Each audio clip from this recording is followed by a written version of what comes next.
முக்கிய செய்திகள். ஈரானுடன் வர்த்தகம் செய்யும் நாடுகளுக்கு 25% வரி. டிரம்பின் அறிவிப்பால் இந்தியாவுக்கு சிக்கல் அதிகரிப்பு. மத்திய அரசின் திறன் மேம்பாடு திட்டத்தில் 10,000 கோடி ரூபாய் முறைகேடு. சிஏஜி அறிக்கை அம்பலப்படுத்திய பிறகும் மௌனம் காப்பது ஏன் என காங்கிரஸ் கேள்வி. வாக்காளர்கள் ஆவணங்களை ஒப்படைத்தும் ரசீது வழங்கப்படுவதில்லை என புகார். தேர்தல் ஆணையம் திட்டமிட்டே சதி செயலில் ஈடுபடுவதாக மம்தா குற்றச்சாட்டு.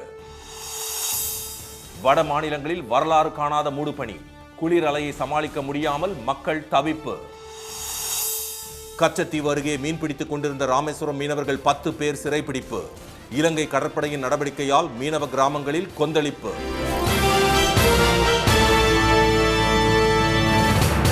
வணக்கம்.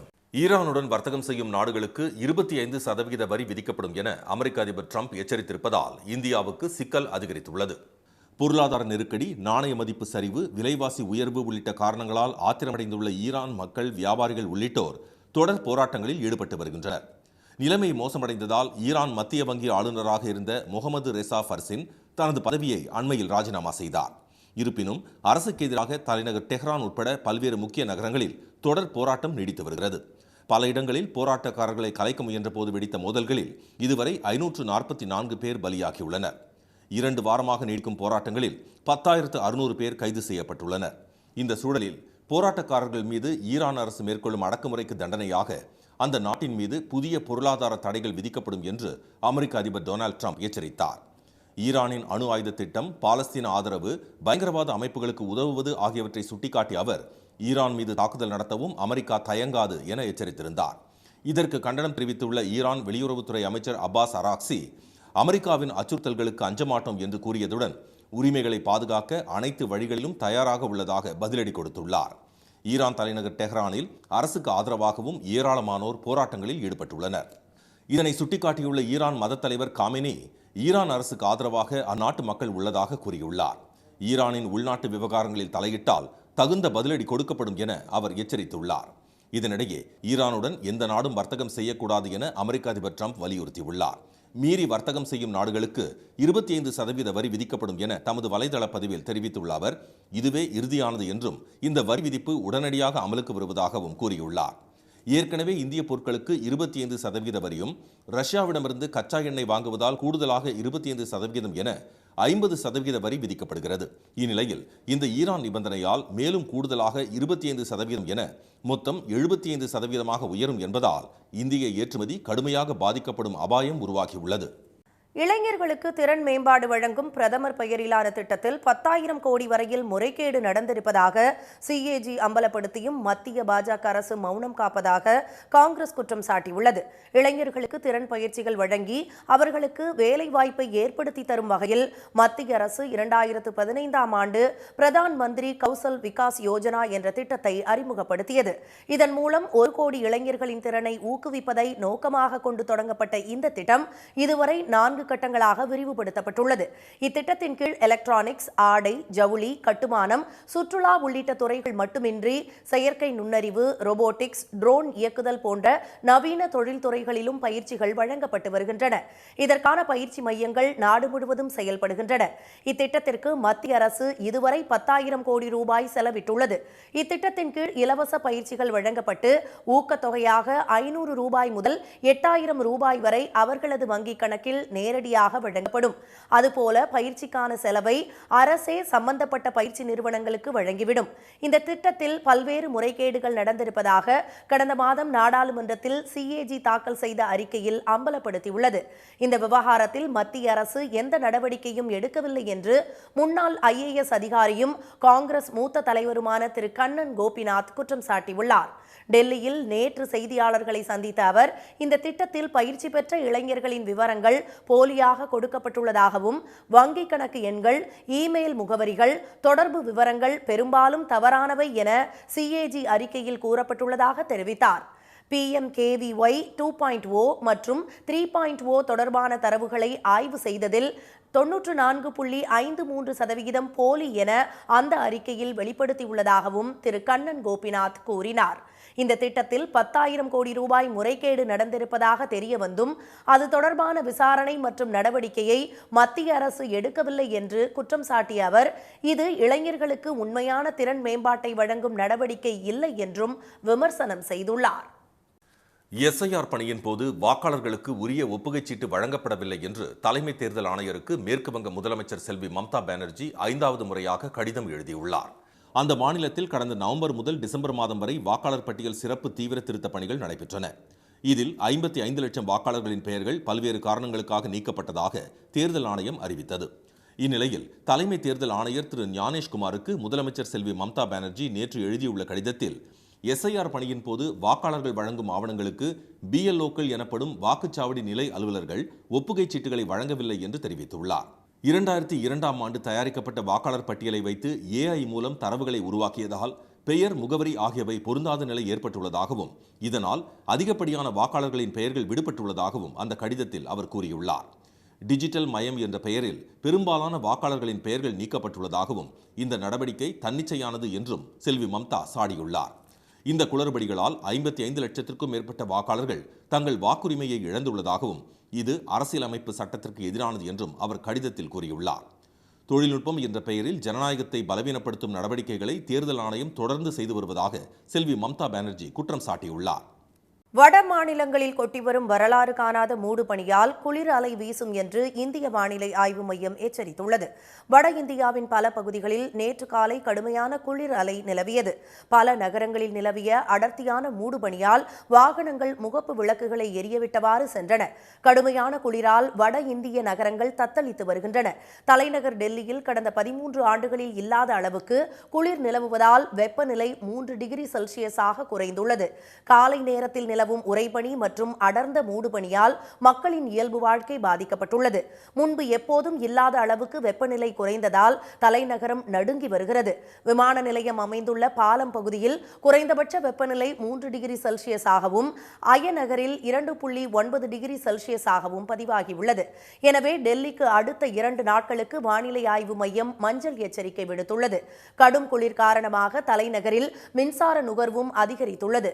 மக்களின் குளிரை தவிர்க்க ஹீட்டர்கள் மற்றும் பிற மின் சாதனங்களை அதிக அளவில் பயன்படுத்துகின்றனர். இதனால் டெல்லியில் மின்சார தேவை 6087 மெகாவாட்டாக உயர்ந்துள்ளது. உத்தரப்பிரதேசம், பஞ்சாப், ஹரியானா, ராஜஸ்தான், பீகார் மற்றும் மத்திய பிரதேசம் உள்ளிட்ட மாநிலங்களிலும் மக்கள் குளிரில் நடுங்கி வருகின்றனர். வாகன ஓட்டிகள் சாலையோரங்களில் தீயை மூட்டி குளிர் காய்வதை காண முடிகிறது.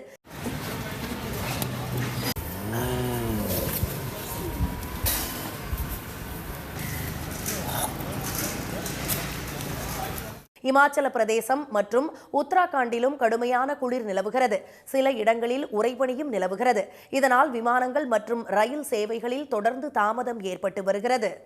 ராமேஸ்வரம் மீனவர்கள் 10 பேரை இலங்கை கடற்படையினர் சிறைப்பிடித்துச் சென்ற சம்பவம் தமிழக மீனவ கிராமங்களிடையே கொந்தளிப்பை ஏற்படுத்தியுள்ளது. ராமேஸ்வரத்தில் இருந்து நேற்று கடலுக்கு சென்ற மீனவர்கள் கச்சத்தீவு அருகே மீன்பிடித்த போது அங்கு வந்த இலங்கை கடற்படையினர் அவர்களை சுற்றி வளைத்துள்ளனர். பின்னர் அவர்களின் வலையை அறுத்தெறிந்த இலங்கை கடற்படையினர் மீன்களை அள்ளியதோடு ஒரு படகு மற்றும் 10 மீனவர்களை சிறைப்பிடித்துச் சென்றனர். இலங்கை கடற்படை முகாமில் வைக்கப்பட்டுள்ள ராமேஸ்வரம் மீனவர்களிடம் விசாரணை நடத்தி வருகின்றனர். மீனவர்களின் கைதுக்கு கடும் கண்டனம் தெரிவித்த மீனவர் நலச்சங்கத்தினர் தமிழ்நாடு மீனவர்கள் மீதான தாக்குதல் மற்றும் கைது சம்பவங்களை மத்திய அரசு வேடிக்கை பார்ப்பதாக குற்றம் சாட்டினர். உணவு, எரிபொருள் உள்ளிட்ட அனைத்து வகையிலும் இலங்கைக்கு உதவி வரும் பாஜக அரசு இந்த விவகாரத்தை வேடிக்கை பார்ப்பது ஏன் என உறவினர்கள் கேள்வி எழுப்பினர். இலங்கையிடமிருந்து கச்சத்தீவை மீட்க மத்திய அரசு நடவடிக்கை எடுக்க வேண்டும் என்றும் அவர்கள் வலியுறுத்தினர். பொங்கலை முன்னிட்டு போக்குவரத்து ஊழியர்களுக்கு 6 கோடியே 15 லட்சம் ரூபாய் சாதனை ஊக்கத்தொகை வழங்கப்படும் என்று தமிழ்நாடு அரசு அறிவித்துள்ளது. தமிழ்நாடு அரசு போக்குவரத்து கழகங்கள், போக்குவரத்து வளர்ச்சி நிதி நிறுவனம், பல்லவன் போக்குவரத்து அறிவுரை பணிக்குழு ஆகிய அனைத்து நிறுவனங்களிலும் 1,03,123 பணியாளர்கள் பணிபுரிந்து வருகின்றனர். இது தொடர்பாக அரசு வெளியிட்டுள்ள செய்திக்குறிப்பில் தமிழ்நாட்டில் சிறப்பான மற்றும் திறமையான போக்குவரத்து சேவையை பொதுமக்களுக்கு அளிப்பதில் தமிழ்நாடு அரசு போக்குவரத்து கழகங்கள் முக்கிய பங்காற்றுவதாக தெரிவிக்கப்பட்டுள்ளது. இந்தியாவிலேயே தமிழ்நாட்டில் இயங்கும் அரசு போக்குவரத்து கழகங்கள் தான் பயணிகள் அடர்வு, பேருந்து பயன்பாடு, எரிபொருள் செயல்திறன் ஆகியவற்றில் உயர்ந்து விளங்குகின்றன என கூறப்பட்டுள்ளது. அதன்படி 2025இல் 91 நாட்கள் முதல் 150 நாட்கள் வரை பணிபுரிந்தவர்களுக்கு 85 ரூபாயும், 151 நாட்கள் முதல் 199 நாட்கள் பணிபுரிந்தவர்களுக்கு 195 ரூபாயும், 200 நாட்கள் மற்றும் அதற்கு மேல் பணிபுரிந்தவர்களுக்கு 625 ரூபாயும் சாதனை ஊக்கத்தொகை வழங்கப்படும் என தெரிவிக்கப்பட்டுள்ளது. இந்த உத்தரவின்படி 1,03,123 போக்குவரத்து கழக பணியாளர்களுக்கு 6,14,92,000 ரூபாய் சாதனை ஊக்கத்தொகை வழங்கப்படும் என்று தமிழ்நாடு அரசு தெரிவித்துள்ளது. திராவிட இயக்கத்தை யாராலும் அழிக்க முடியாது என மதிமுக நிறுவனர் திரு வைகோ ஆவேசமாக கூறியுள்ளார். போதைப்பொருள் தொடர்பான விழிப்புணர்வை வலியுறுத்தி கடந்த 2ஆம் தேதி திருச்சியிலிருந்து மதுரைக்கு சமத்துவ பயணம் தொடங்கிய அவர் நேற்று பயணத்தை நிறைவு செய்தார். இதையொட்டி மதுரை ஓபுலா படித்துறை பகுதியில் நடைபெற்ற பொதுக்கூட்டத்தில் நடிகர் சத்யராஜ், கவிஞர் வைரமுத்து, மதுரை நாடாளுமன்ற உறுப்பினர் திரு சு வெங்கடேசன் உள்ளிட்டோர் திரு வைகோவின் நடைபயணத்திற்கு வாழ்த்து தெரிவித்தனர். தொடர்ந்து பேசிய திரு வைகோ, பாஜக முன்னாள் இந்நாள் தலைவர்கள் போதைப்பொருள் தடுக்க வலியுறுத்தியதாகவும் இதற்காக வைகோ கூட நடைபயணம் செய்கிறார் என விமர்சித்திருப்பதை சுட்டிக்காட்டி, நான் அறிவித்த பிறகேதான் போதைப்பொருள் பற்றி அவர்கள் பேசினர், ஆனால் அவர்கள் புதிதாக சொன்னது போன்று கூறுகின்றனர். நான் அறிவித்த பிறகேதான் பாஜக தலைவர்களுக்கு ஞானம் வந்ததா என கேள்வி எழுப்பினார். தமிழகத்தில் மதவாதிகளின் கொட்டம் ஒடுக்கப்படும் என்ற அவர், இந்துத்துவா சக்திகள் முற்றிலுமாக அகற்றப்படும் என்று கூறினார். திமுகவை துடை தெரிவோம் என திரு அமித்ஷா பேசிவிட்டு சென்றுள்ளார்.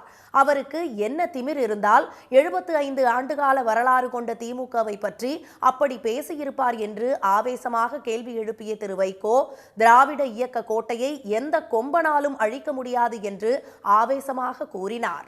உள்துறை அமைச்சர் அமித்ஷா தமிழ்நாட்டுக்கு வந்து திமுக என்கிற கட்சியை துடைத்து எறிவோம், இருக்கிற இடம் செய்யலாமல் செய்வோம் என்று பேசிவிட்டு போனாரே, அந்த அமித்ஷாவை கேட்கிறேன், என்ன ஆணவம் இருந்தால் 75 ஆண்டு கால வரலாறு கொண்டிருக்கக்கூடிய ஒரு திராவிட இயக்கத்தை அழிப்பேன், ஒழிப்பேன், இருக்கிற இடம் தெரியாமல் செய்வேன், துடைத்து எறிவேன் என்று பேசுகிற மமதை எப்படி உங்களுக்கு வந்தது? தான் எதற்கும் பயப்படாதவன் என தெரிவித்த அவர், தேச விரோத வழக்கு இன்னும் நிலுவையில் உள்ளதாகவும் அதில் என்ன தண்டனை கிடைத்தாலும் ஏற்றுக்கொள்வேன் என்றும் கூறினார். மதிமுக எந்த காலத்திலும் ஆட்சி அதிகாரத்தில் பங்கு கேட்காது என்றும் திரு வைகோ தெளிவுபடுத்தினார். புதுச்சேரியில் குடும்ப அட்டைதாரர்களுக்கான பொங்கல் பரிசு தொகை 4000 ரூபாயிலிருந்து 3000 ரூபாயாக குறைக்கப்பட்டுள்ள நிலையில் அந்த தொகை பொங்கலுக்கு பிறகு வழங்கப்படும் என அறிவிக்கப்பட்டுள்ளது. புதுச்சேரி மற்றும் காரைக்காலில் உள்ள குடும்ப அட்டைதாரர்களுக்கு 4000 ரூபாய் பொங்கல் பரிசு தொகை வழங்க அம்மாநில முதலமைச்சர் திரு ரங்கசாமி அனுப்பிய கோப்புகள் நிதி பற்றாக்குறை காரணமாக திருப்பி அனுப்பப்பட்டது. இதையடுத்து துணைநிலை ஆளுநர் திரு கைலாஷ்நாதனை சந்தித்த திரு ரங்கசாமி பொங்கல் பரிசு தொகை வழங்குவது தொடர்பாக ஆலோசித்தார். தொடர்ந்து அனைத்து துறை செயலாளர்களுடன் மேற்கொள்ளப்பட்ட ஆலோசனையில் பொங்கல் பரிசு தொகை வழங்குவதற்கான நிதி ஆதாரம் பிற துறைகளில் உள்ள நிதி பகிர்தல் அடிப்படையில் திரட்டப்பட்டது. இதையடுத்து புதுச்சேரியில் உள்ள அரசு ஊழியர்கள் நீங்களாக 3,40,000 குடும்ப அட்டைதாரர்களுக்கு 3000 ரூபாய் பொங்கல் பரிசு தொகை வழங்க உள்ளதாக முதலமைச்சர் திரு ரங்கசாமி அறிவித்தார். எனினும் பொங்கல் பண்டிகை முடிந்த 2 நாட்களுக்கு பின்னர் பரிசு தொகை 3000 ரூபாய் பொதுமக்களின் வங்கிக் கணக்கிலேயே வரவு வைக்கப்படும் என அறிவிப்பு வெளியாகியுள்ளது. சத்தியமங்கலம் அடுத்த ஆசனூரில் உள்ள மாவட்ட வன அலுவலகத்தை விவசாயிகள் திடீரென முற்றுகையிட்டதால் பரபரப்பு ஏற்பட்டது. ஈரோடு மாவட்டம் சத்தியமங்கலம் புலிகள் காப்பகத்தில் மொத்தம் 10 வன சரகங்களை சுற்றி 100க்கும் மேற்பட்ட மலை கிராமங்கள் உள்ளன. இந்நிலையில் தாளவாடி, ஆசனூர், கேர்மாளம், ஜீர்கள்ளி வனப்பகுதியிலிருந்து வெளியேறும் காட்டு பன்றிகள் விவசாய விளைநிலங்களில் நுழைந்து பயிர்களை சேதப்படுத்தியதோடு பன்றிகள் தாக்கியதில் விவசாயிகள் பலர் படுகாயமடைந்துள்ளனர். இதுகுறித்து விவசாயிகள் பலமுறை வனத்துறை அதிகாரிகள் முறையிட்டும் இதுவரை எவ்வித நடவடிக்கையும் எடுக்கப்படவில்லை என்று கூறப்படுகிறது. இதற்கிடையே தாளவாடி வட்டாட்சியர் அலுவலகம் முன்பு நூற்றுக்கணக்கானோர் காத்திருப்பு போராட்டத்தில் ஈடுபட்டனர். அவர்களிடம் பேச்சுவார்த்தை நடத்த வனத்துறை அதிகாரிகள் முன் வராததால் ஆத்திரமடைந்த விவசாயிகள் ஆசனூரில் உள்ள மாவட்ட வன அலுவலகத்திற்கு சென்றனர். அலுவலகத்தை முற்றுகையிட்ட அவர்கள் தர்ணா போராட்டத்தில் ஈடுபட்டதால் சிறிது நேரம் பரபரப்பு நிலவியது. தொடர்ந்து வன அலுவலர் திரு யோகேஷ்குமார் கார்கே தலைமையில் விவசாயிகளிடம் பேச்சுவார்த்தை நடைபெற்றது. இதில் வனப்பகுதியிலிருந்து 3 கிலோமீட்டர் தொலைவில் விவசாய தோட்டத்தில் உள்ள காட்டு பன்றிகளை பிடித்து அடர்ந்த வனப்பகுதியில் விட நடவடிக்கை எடுக்கப்படும் என வனத்துறையினர் கூறியதை அடுத்து போராட்டம் விலக்கிக் கொள்ளப்பட்டது. ராமநாதபுரம் மாவட்டத்தில் தண்ணீர் இன்றி கருகும் நெற்பயிர்களை, கால்நடைகளை மேயவிட்டு விவசாயிகள் அழித்து வருவது வேதனை அளிப்பதாக உள்ளது. வானம் பார்த்த பூமியான அந்த மாவட்டத்தில் அவ்வப்போது பெய்யும் மழையை நம்பி நெல், மிளகாய், பருத்தி உள்ளிட்டவற்றை விவசாயிகள் சாகுபடி செய்து வருகின்றனர். மழை இல்லாததால் பயிர்கள் அனைத்தும் கருகி வருகின்றன. பரமக்குடி அருகே மேலப்பெருங்கரை, ராஜாக்கால்பட்டி உள்ளிட்ட பகுதிகளில் சாகுபடி செய்யப்பட்ட நெற்பயிர்கள் கருகி வீணாகிவிட்டதால் அவற்றை ஆடு மாடுகளை மேயவிட்டு விவசாயிகள் அழிக்கும் அவலம் நிலவுகிறது. மேலப்பெருங்கிற, பாப்பனந்த, திருவரங்கி இது சம்மந்தப்பட்ட ஊர்கள் எல்லாமே வானமாத பூமியில் நம்ம விவசாயம் பண்ணிக்கிட்டு இருக்கோம். பரிகிற டயத்தில் தண்ணி இல்லாதனால கருகி போயிருச்சு. ஆடு மாடுக்கு தான் தீவனமாக போய்கிட்டு இருக்கு. இப்போதைக்கு விவசாயத்தில் மழை தண்ணி எதுவுமே மிச்சம் கிடையாது. பாவம் சம்சாரி வீட்டு பிள்ளைய நாங்கள் விதை நெல் வாங்க முடியுதா? ஒரு காசுக்கா விற்கிது. மானம் பார்த்த பூமிக்கு அம்மா தண்ணி வர்றதுக்கு இது வழி கிடையாது. இந்த வருஷம் தண்ணியும் குறைவு. தண்ணி இல்லாமல் காஞ்சு வச்சு 2 ஏக்கருக்கு மேலே தான் வெள்ளாமை ஓட்டிருக்கான். ஏக்கருக்கு 30,000 முதல் 50,000 ரூபாய் வரை செலவு செய்தும் அதற்கான பலன்கள் கிடைக்கவில்லை என்று அப்பகுதி விவசாயிகள் தெரிவித்தனர். கருகும் பயிர்களை காண முடியாமல் பரிதவித்து வருவதாகவும், பெற்ற குழந்தை உணவு இல்லாமல் உயிரிழப்பது போல் உள்ளதாகவும் அவர்கள் கவலையுடன் கூறினர். கருகிய பயிர்களை கணக்கீடு செய்து உரிய நிவாரணம் வழங்க அரசு நடவடிக்கை எடுக்க வேண்டும் என்று விவசாயிகள் கோரிக்கை விடுத்தனர். பொங்கல் பண்டிகைக்காக மேலூர் பகுதியில் செங்கரும்புகளை அறுவடை செய்யும் பணியில் விவசாயிகள் தீவிரமாக ஈடுபட்டுள்ளனர்.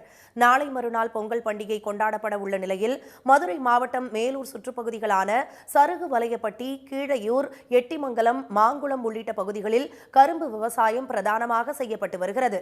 பொங்கல் பண்டிகைக்காக விளைந்த செங்கரும்புகளை வெட்டி அனுப்பும் பணியில் தொழிலாளர்கள் முனைப்பு காட்டி வருகின்றனர். 15 கரும்புகள் கொண்ட ஒரு கட்டு 300 ரூபாய் வரை விற்பனை செய்யப்படுகின்றன. இதனால் அதிக லாபம் கிடைப்பதாக விவசாயிகள் மகிழ்ச்சியுடன் கூறினர். நாங்கள் இந்த காலம் பூரா வேலை பார்த்துக்கிட்டு வரோம். இது இப்போ நல்லா மக்கள் கொண்டாடணும்னு சொல்லி இந்த கரும்பை வெட்டி சேல்ஸ் பண்ணிக்கிட்டு இருக்கிறோம். அது திருநெல்வேலி, மதுரை, சேலம், இப்படி தஞ்சாவூர், தேவோட்டை எல்லா சைடும் போகும் கரும்பு. தூத்துக்குடி மாவட்டத்தில் உடன்குடி, திருச்செந்தூர், கோவில்பட்டி, காமநாயக்கன்பட்டி, கருப்பூர் ஆகிய கிராமங்களில் முளைத்து தற்போது கிழங்காக உருமாறியுள்ள பனங்கிழங்கு அறுவடை தீவிரமடைந்துள்ளது. மண்ணின் தரம் மிகுதியால் கிழங்கின் சுவை அதிகரித்துள்ளதாக விவசாயிகள் கூறினர். தைப்பொங்கல் திருநாளை முன்னிட்டு எல்லா மக்கள் வீடுகள்லையும் அது தைப்பொங்கலுக்கு எப்படி மஞ்சக்கிழங்கு வச்சு வழிவிடுவாங்க, அது மாதிரி பனங்கிழங்கையும் வச்சு வழிவிட்டு அது சாப்பிட்றது வழக்கம். அதாவது ஒவ்வொரு வருஷமும் தைப்பொங்கல் திருநாள் அன்னைக்கு ரேஷன் கடையில் எப்படி கரும்பு கொடுக்காங்களோ அது மாதிரி பனங்கிழங்கு கொடுத்தா அந்த தொழிலாளரோட வாழ்வாதாரம் பெறுங்கிறது எங்களுடைய கோரிக்கை. 25 பனங்கிழங்குகள் கொண்ட ஒரு கட்டு 100 ரூபாய் முதல் 150 ரூபாய் வரை விற்பனை செய்யப்படுகிறது. பனங்கிழங்கை அரசு நேரடியாக கொள்முதல் செய்து நியாய விலை கடை மூலமாக வழங்க வேண்டும் எனவும் கூறுகின்றனர். இடுப்பு வலி காரணமாக நியூசிலாந்து அணிக்கு எதிரான ஒருநாள் தொடரிலிருந்து வாஷிங்டன் சுந்தர் விலகிய நிலையில் அவருக்கு மாற்றாக ஆயுஷ் பதோனி இந்திய அணியில் இடம்பெற்றுள்ளார். வதோதராவில் நேற்று முன்தினம் நடைபெற்ற நியூசிலாந்துக்கு எதிரான முதல் ஒருநாள் போட்டியின் போது இந்திய அணியின் ஆல்ரவுண்டரான தமிழகத்தை சேர்ந்த வாஷிங்டன் சுந்தர் பந்து வீசிக் கொண்டிருந்த போது இடது விலா எலும்பு பகுதியில் ஏற்பட்ட கடுமையான வலி காரணமாக பாதியிலேயே வெளியேறினார். அந்த போட்டியில் அவர் 5 ஓவர்கள் மட்டுமே வீசியிருந்த நிலையில் வலியையும் பொருட்படுத்தாமல் 8வது வீரராக களமிறங்கி 7 ரன்கள் எடுத்து ஆட்டமிழக்காமல் இருந்தார். எனினும் பிசிசிஐ மருத்துவ குழுவின் பரிசோதனைக்கு பிறகு அவர் மீதமுள்ள 2 ஒருநாள் போட்டிகளில் விளையாட முடியாது என்பது உறுதி செய்யப்பட்டுள்ளது. வாஷிங்டன் சுந்தர் விலகியதை தொடர்ந்து அவருக்கு பதிலாக டெல்லியை சேர்ந்த இளம் வீரர் ஆயுஷ் பதோனி இந்திய அணியில் சேர்க்கப்பட்டுள்ளார். பதோனி இதுவரை 21 முதல் தர போட்டிகளில் விளையாடி 4 சதங்களுடன் 1681 ரன்களும் 22 விக்கெட்டுகளும் வீழ்த்தியுள்ளார். இந்த தொடர் தொடங்கியது முதலே இந்திய அணி காயங்களால் தவித்து வருகிறது. ஏற்கனவே விக்கெட் கீப்பர் ரிஷப் பண்ட் காயம் காரணமாக தொடரிலிருந்து விலகியிருந்த நிலையில் இப்போது வாஷிங்டன் சுந்தரும் வெளியேறியிருப்பது அணிக்கு சோதனையாக அமைந்துள்ளது. திலக் வர்மா போன்ற முக்கிய வீரர்கள் இல்லாத சூழலில் இளம் வீரர் ஆயுஷ் பதோனி இந்த வாய்ப்பை பயன்படுத்தி இந்திய அணியில் தனது இடத்தை தக்க வைத்துக் கொள்வாரா என்பதை ரசிகர்கள் ஆவலுடன் எதிர்பார்த்து காத்திருக்கின்றனர். தமிழ்நாட்டில் பரவலாக பெய்த மழையால் குளிர்ச்சியான சூழல் நிலவுகிறது. சென்னை மற்றும் புறநகர் பகுதிகளில் விட்டு விட்டு பெய்த சாரல் மழையால் இதமான சூழல் நிலவியது. திருச்சி, காரைக்குடி மற்றும் சுற்றுப்பகுதிகளில் பெய்த மழையால் அப்பகுதி மக்கள் மகிழ்ச்சி அடைந்தனர். சீர்காழி, மயிலாடுதுறை, திருவாரூர், புதுக்கோட்டை, தஞ்சாவூர், கும்பகோணம் உள்ளிட்ட பகுதிகளில் பலத்த காற்றுடன் மழை கொட்டியது. தருமபுரி, திருவண்ணாமலை, செய்யாறு, நத்தம், கரூர் உள்ளிட்ட இடங்களில் பெய்த மழையால் சாலைகளில் தண்ணீர் பெருக்கெடுத்து ஓடியது. நாகை மற்றும் சுற்றுப்பகுதிகளில் இடி மின்னலுடன் அரை மணி நேரம் மழை பெய்தது. நாமக்கல் மாவட்டம் திருச்செங்கோடு சுற்றுவட்டார பகுதிகளான பட்டறைமேடு, கூட்டப்பள்ளி, மல்லச்சமுத்திரம் உள்ளிட்ட பல்வேறு பகுதிகளில் விட்டு விட்டு சாரல் மழை பெய்தது. குன்னூர், கொடைக்கானல் ஆகிய இடங்களில் நிலவிய கடும் மூடுபனியால் சுற்றுலா பயணிகளும் பொதுமக்களும் கடும் சிரமத்திற்கு ஆளாகினர். நீலகிரி மாவட்டம் குன்னூர் மற்றும் அதன் சுற்றுவட்டார பகுதிகளில் கடந்த 2 நாட்களாக தொடர்ந்து பெய்த சாரல் மழையால் இந்திராநகர், காந்திபுரம் பகுதியில் திடீர் மண் சரிவு ஏற்பட்டது. இதற்கிடையே குமரிக்கடல் மற்றும் அதனை ஒட்டிய பகுதிகளில் நிலவும் வளிமண்டல கீழடுக்கு சுழற்சி காரணமாக தென் தமிழகம் மற்றும் வட தமிழகத்தில் ஒரு சில இடங்களில் இன்று மிதமான மழை பெய்யக்கூடும் என்று சென்னை வானிலை ஆய்வு மையம் தெரிவித்துள்ளது. சென்னை மற்றும் புறநகர் பகுதிகளில் வானம் மேகமூட்டத்துடன் காணப்படும் என்றும் ஒரு சில பகுதிகளில் லேசான மழை பெய்ய வாய்ப்பிருப்பதாகவும் வானிலை ஆய்வு மையம் அறிவித்துள்ளது. மீண்டும் முக்கிய செய்திகள். ஈரானுடன் வர்த்தகம் செய்யும் நாடுகளுக்கு 25% வரி விதிக்கப்படும் என அமெரிக்க அதிபர் ட்ரம்ப் எச்சரித்திருப்பதால் இந்தியாவுக்கு சிக்கல் அதிகரித்துள்ளது. இளைஞர்களுக்கு திறன் மேம்பாடு வழங்கும் பிரதமர் பெயரிலான திட்டத்தில் 10,000 கோடி வரையில் முறைகேடு நடந்திருப்பதாக சிஏஜி அம்பலப்படுத்தியும் மத்திய பாஜக அரசு மௌனம் காப்பதாக காங்கிரஸ் குற்றம் சாட்டியுள்ளது. ராமேஸ்வரம் மீனவர்கள் 10 பேரை இலங்கை கடற்படையினர் சிறைபிடித்து சென்ற சம்பவம் தமிழக மீனவ கிராமங்களிடையே கொந்தளிப்பை ஏற்படுத்தியுள்ளது. இத்துடன் இந்த செய்திகள் நிறைவடைந்தன. மீண்டும் சன் டிவியில் செய்திகள் மாலை 6 மணிக்கு. செய்திகளை உடனுக்குடன் தெரிந்து கொள்ள QR கோடை ஸ்கேன் செய்து சன் நியூஸ் வாட்ஸ்அப் சேனலில் இணைந்திருங்கள். வணக்கம். வணக்கம்.